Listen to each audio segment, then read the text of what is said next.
I'm George Sells, managing editor at MetroSTL.com and the Southsider and Northsider newspapers. Today, in partnership with Diario Digital, St. Louis's Spanish language news source, we're going to look at the Latino community in St. Louis. What is the makeup and how are they being impacted by the threatened immigration crackdown by the federal government? Also, we will touch on a bill that's been floating around Jefferson City, which some feel could make the climate even more challenging for immigrants here in Missouri. You'll also be able to access a Spanish language conversation on these same topics. That is at DiarioDigitalSTL.com. So let's begin with our guests. Ness Sandoval from St. Louis University. He is a sociology professor and demographer. Nicole Cortez, to my right, an immigration attorney and immigrant community at the Immigrant and Migrant Community Action Project. I'm going to get there. Sarah John, to my left. Sarah is the executive director of the Interfaith Committee on Latin America. And down on the end here, we have Sal Valadez, diversity and outreach representative for Laborers International Union of North America. Thank you all for joining us today. Thank you. Thank you. And Ness, I want to start with you. You're the numbers guy. A lot of people in the St. Louis area probably don't see this immigration story as a local story. And in fact, it very much is. Can you give us just an idea? What does this community look like in St. Louis? So I think the story's two dimensions. I think part of it's symbolic, and then part of it's an empirical. So empirically, the Latino population and the immigrant population are growing exponentially in the St. Louis metropolitan region. I think we have to kind of separate the populations because there are two different population curves. The majority of Latinos in the metro region are native-born Americans. So that's the first point. So oftentimes when I get into these conversations, they interchange immigration with Latino. And in fact, St. Louis is unique in this case where these are two different populations. And so that's the first point I want to make. So, but there is a percentage of Latinos who are immigrants, but the majority of those are actually American citizens. They're naturalized citizens, and then we have a percentage that are not citizens, but many of them are still here legally on a variety of forms and different visas as students, workers, et cetera. So that's one point to make. So this is changing. When we talk about Latinos, the majority of the Latino population actually live outside the city of St. Louis. About 2/3 live in the surrounding suburbs, both on the Missouri side and on the Illinois side. But many working in the city, Yeah, correct? many work in the city. So the St. Louis city itself, if you look at it by municipalities, has the largest concentration in terms of absolute numbers. In terms of percentages, though, it's Fairmont, which is on the Illinois side. In terms of the actual, it's about 80% of the residents in Fairmont are actually Latino. And in that case, it actually is Latino immigrants. It's driving that demographic change there. And I want to kind of get with you, Sarah, because you're the gateway for a lot of these folks who come to our area, who are trying to get things figured out. And I guess the first question I want to ask you just has to do with the climate right now. These people come here, they're new to this country, they're certainly new to St. Louis, they're trying to assimilate, and all of a sudden they flip on the TV and the President of the United States is saying, we're looking for ways to get them out. Mm-hmm. How are folks that you're dealing with functioning and adapting, and is this, are folks going into hiding right now? Yeah, that's a great question. I think my experience in the community would kind of suggest that there are sort of three trends of how people respond and behave. One would be folks that have been here for a longer time at this point aren't necessarily shocked and surprised at threats of enforcement because that's a pattern we've seen over and over again for a very long time, both in the border and in interior. So some people, while it's still jarring and alarming, it's not particularly surprising. For another group of people, it is also traumatic, right? So regardless if you knew it or expected it or not, it's also traumatic. So regardless if the threat is manifested or lived into, or to what degree in which city, the threat of that enforcement already causes chaos and trauma in undocumented communities. And then I think there's this space of people that from different timelines are fighting for justice and dignity for their families, for their neighbors, for themselves. And there's both an excitement and a fire, and sort of coupled with that, exhaustion, right? Because these are fights that we've been sustaining now for over a decade, some of us for 2 decades or 3 decades, right? So there's an aspect of, yes, there's something different to the rhetoric in this administration, and some of the tactics used in this administration are new iterations of themes that are definitely not new.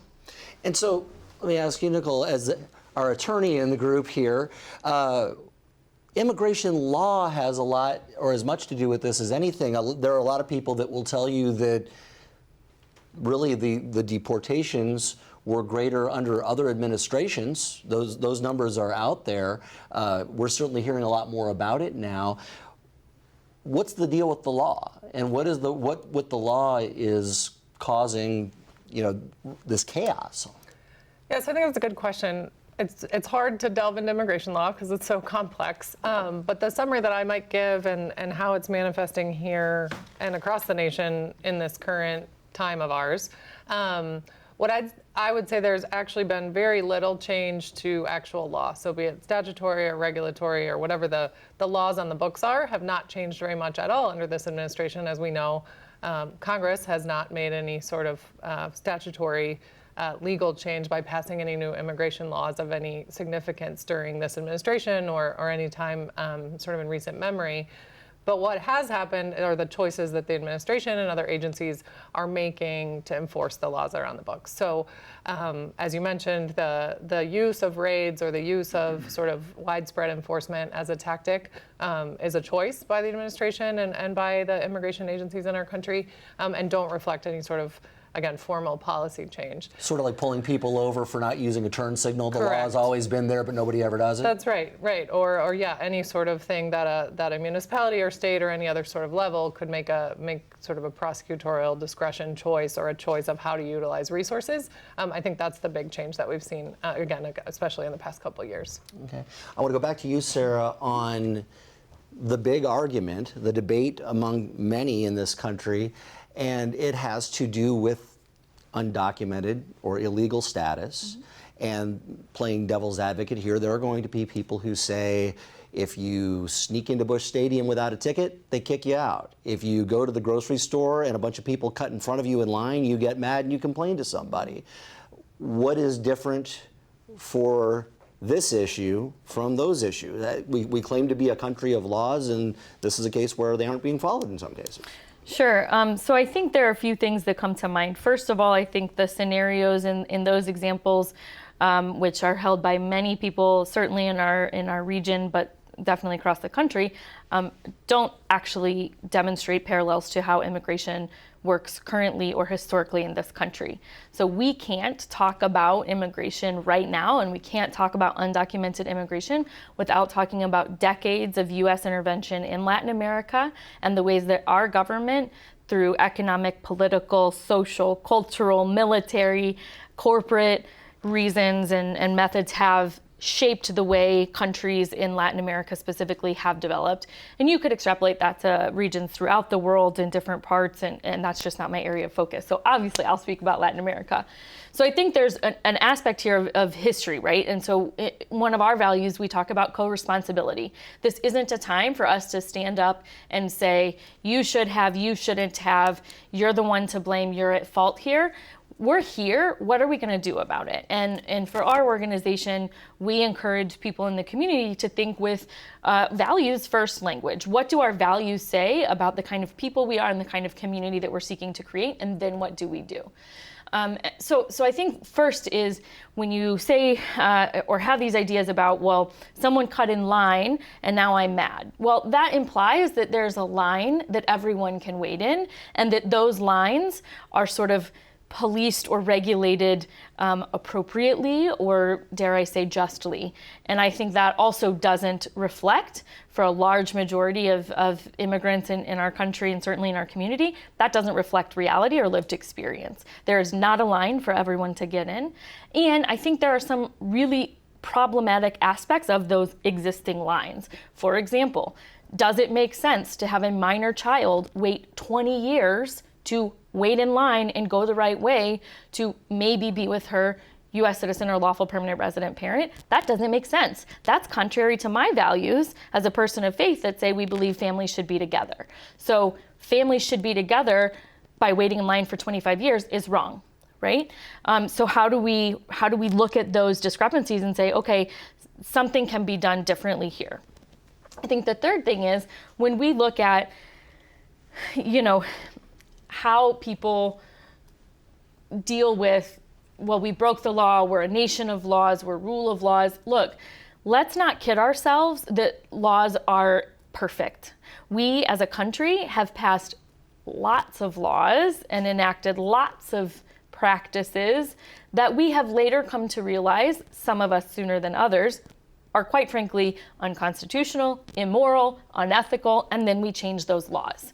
So an argument to me that says we're a nation of laws and so therefore laws are the supreme rule, let's make sure that we're understanding the motivations and the individuals and the interests behind those laws and figure out if they're really helping us live into our values as individuals and communities and a country or hurting us. Okay. Ness, I wanted to get with you again talking about numbers, because we talk about laws, and the way you tend to get laws changed in this country is by rallying public opinion and getting a large enough group of people upset about something that you make a change. Speaking particularly about St. Louis and Missouri, the Latino population here is comparatively small. Sure. How do you muster that rage or that anger or that whatever it is amongst the public that something is not right when the fact of the matter is most people in St. Louis and in Missouri don't run across too many Latinos? Well, I would make this point that I think nationally and even in the state of Missouri, based on research that we've done, is that the majority of the people have a favorable perception and attitude towards immigrants. But oftentimes we don't hear that narrative. We hear the narrative of a minority voice that's very loud. But we finished a study for MIRA on a welcoming, and it was very clear, both on the Democrats and Republicans who self-identified, even independents, they had favorable perceptions and attitudes of immigrants in the state. Now you won't hear that on the news, right? It's like, we don't want, that's part of the narrative that we hear. It's a political device. Right. But when we do, and even the polling that's happening now, it's like 8 out of 10 Americans have a favorable perception of immigrants in the United States, right? This is happening today nationally. And so I would disagree with that premise. I think that people do support immigrants. Immigrants have always played an important role in our society. It continues to play an important role. And I'll go back with the two examples that you mentioned that perhaps they're based on a false premise. Because if you just look at it from a demographic perspective, there are push-pull factors that are pulling immigrants in. So when you go to the baseball stadium, that's an individual choice, right? Mm-hmm. What's happening demographically, these are push-pull factors, these are humanitarian factors that are happening, which are very different, right? People are not going into Bush Stadium for humanitarian.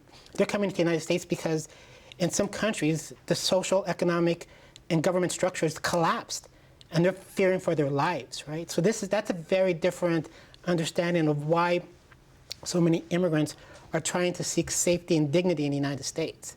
So I disagree with that premise, like, oh, that's the same parallel, it's different, but demographically, and so this is how we see these changes. The second point is immigration has been happening since the start of this country. The border along the US-Mexican border, people were crossing that border for many years, right? So this is not new. What's new is the attention that is being used as a political device and rhetoric to get support among a base population. And I think, based on what happened with last night, I think a lot of people have recognized that it's immoral, I'll put it, it's immoral to be using immigrants as this device to divide America. Because if you look at some of the greatest contributions that have been made to the United States have come from immigrants. If you look at the companies that are providing jobs currently in the United States, these are founded by immigrants. And so, and it's not going to change.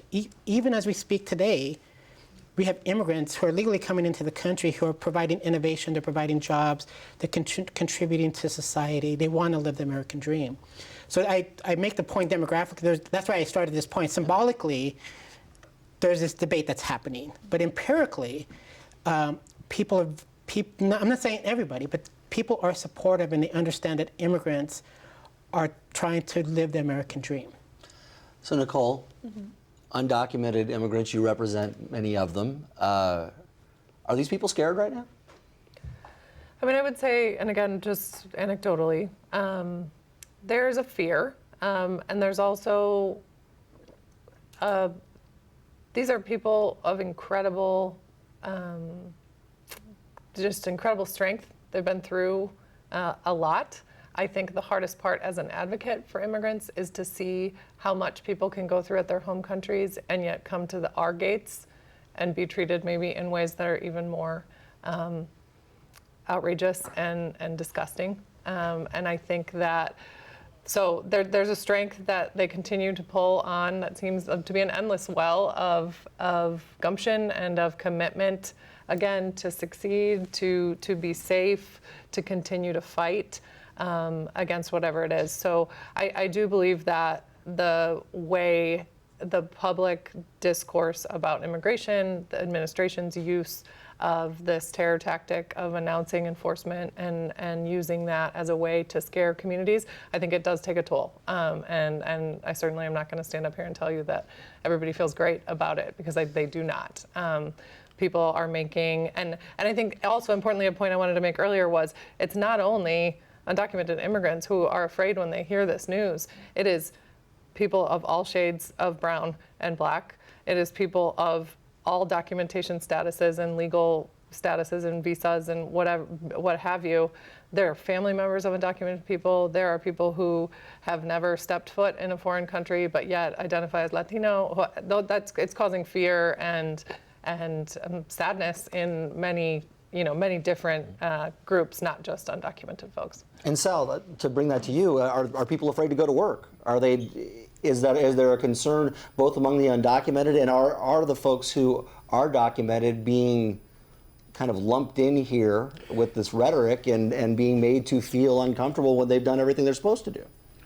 I'm going to preface my answer by saying this. Our country is a contradiction. I love this country. I serve for this country in the military. But the reality is that there are two different realities, primary realities. On one hand, we honor our immigrant history. This country was founded by immigrants and revolutionaries. On the other hand, people revile immigrants, and it runs a deep root through the beginning of our country, whether it was the Catholics, the Protestants against the Catholics, against the Irish, against the Jews, and then the experience of the Latinos in the 20th and 21st century has been ratcheted up by a mentality of fear, of trying to retain power. Ness talked earlier about the changing demographics. The reality is nobody can change the fact that Latinos are going to be a majority-minority community in this country sometime in the near future. And I think there are people who are truly fearful because they believe in that dark side that is also very much part of our country, our reality, and fearful of having something taken away from them. The pie is big enough for everyone, and now that mentality has entered the political discourse and is dominating. And what happens is we all lose. We lose as communities, and now we are, as a Latino community, as immigrant communities, people of color, living in fear. And I'll give you two brief examples. My mom became an American citizen at age 80 last year because she wanted to vote. She called me the other day. She says, "I'm worried.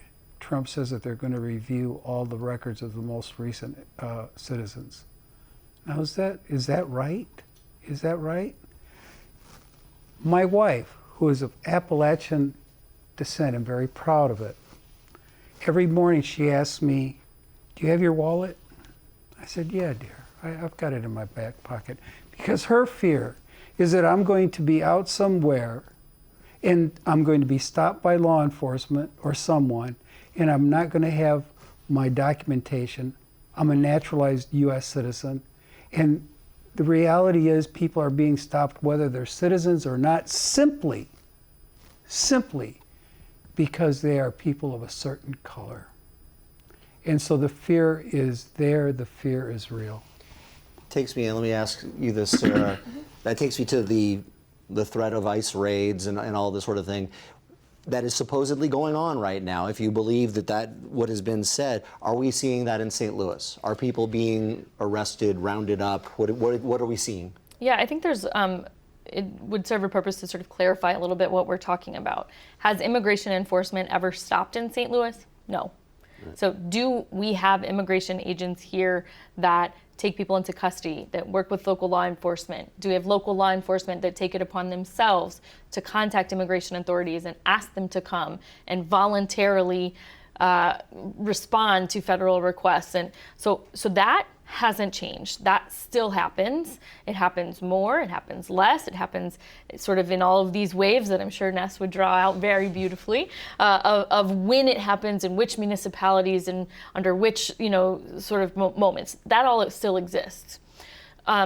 I think one of the things that we are different now from where we were 10 years ago, for example, or even 2 years ago, is that there are networks now and deeper and better relationships within our community so that we can respond to misleading accounts or sightings, if you will, of immigration enforcement activity in one place or in another place. Look, when people say when someone says the sky is falling, everyone's going to look up. And so the same attitude carries through in the community when whatever falls from the sky could very well end your life. And so naturally, there's a huge heightened sense of fear in the community because someone has said, now it could end. Now your life could be changed and you have no control over that. And so whether or not we see that right now almost is not indicative of how it impacts the community. Certainly, we could look at times in St. Louis region history where there were, immigration checkpoints on interstate highways, where there were raids at apartment buildings. And I think some of those tactics have continued to happen with less frequency than I think has happened in other cities. And we still see immigration enforcement here, and certainly a greater collaboration with local law enforcement to make that happen. And that takes me very quickly to Senate Bill 64, which has not been, it's not passed, and the legislature's out of session now, but it is one that kind of keeps being regurgitated in the state Senate in Jefferson City, and it would basically compel police officers to enforce federal immigration. Basically, it would have them asking for papers. What does this do? And I'll kind of throw this out to the table, but I will start with you, Nicole. What are the chances of this thing passing? And if it were to go through, what does this do to the Latino community in this area? Thankfully, I'm not a political analyst, especially on the level of Missouri state politics, so I'm not going to address what's the likelihood of this passing. I think the likelihood, it did not pass in the session that ended this year. I believe that most of us think it will be reintroduced and probably continually. Whether or not it passes, I think, as Sarah has mentioned, that even that level of rhetoric and that level of sort of hatred that is manifested in a proposed legislation has an effect anyways. I think that were this to go into effect, it would be detrimental on multiple levels. It requires things that erode a lot of what the goals of municipal level policing usually are, which is to create solid relationships and relationships of trust with the community such that they can enforce the laws in ways that protect their citizens. And I think something like this very much undermines that. I think it puts into place penalties that are incredibly unjust for the kinds of things that it's asking for. Would it chase people out of Missouri? So we've seen this in 2010-11 when a series of anti-immigrant bills were submitted. And we did see that it had an impact on the immigrant. We were one of 3 states that had a net loss of immigrants in the United States during that time period. But it's not going to impact Latino population growth because that's going to come from American-born citizens. And I think that's where people really do think, I think in their heart, they believe that if we go after the immigrants, we're going to stop Latino population growth. That population growth started 20, 30 years ago. There's nothing that you can do that you can attack immigrants. You're not going to change Latino population growth. That's a demographic fact, and I think people need to accept that it's the youngest cohorts in the United States are Latinos, 0 to 4 and 5 to 9 today, in almost every American city. These are American-born citizens. You're not going to export them out, and they're going to have children in 15, 20 years from now. The population for Latinos is going to grow exponentially, regardless of what happens in the immigration arena. But I think a lot of people are convinced that if we fix immigration, we're going to stop Latino population growth. And that's simply incorrect. Okay, guys, we have about a minute left, and I want just very quickly to ask you all, in the current political climate, and not just the current administration, but the knocking of heads between Democrats and Republicans here in Washington, everywhere else, can you see in the next decade anything that is a substantial repair to our immigration laws? Go ahead. Well, the reality is that we're talking about our future workforce. We're talking about our future innovators, educators, scientists, physicians. And we're also talking people who are going to be defending our country. And we as immigrants, as Latinos, have done our part. We have served. By identifiable ethnic group, according to the Department of Defense, Latinos have won the largest number of medals of honor. So we so clearly serve. It should be fixed, but the question is, and let me ask you, sir, can it be fixed? Like, do you think the politicians will do it? Do you have any faith in the next decade that some kind of substantial change will come? Do I have faith in politicians? No. Do I have faith in people? Yes. And when people continue to organize and continue to build meaningful relationships, when we continue to deconstruct our own whiteness and our own privilege, we can understand systems of oppression better that prevent us from making change. And when we do that well enough, then we can build enough power to influence the legislators, change the legislators, and change our realities. Okay, and we are out of time, so we will kind of leave it there, but obviously plenty more to unpack. I thank you all for joining us. Again, my name is George Sells, managing editor with MetroSTL.com, the Northsider and Southsider newspapers, and we thank you for joining us for this scratching of the surface, really, at immigration issues both here in St. Louis and around the country. Thanks.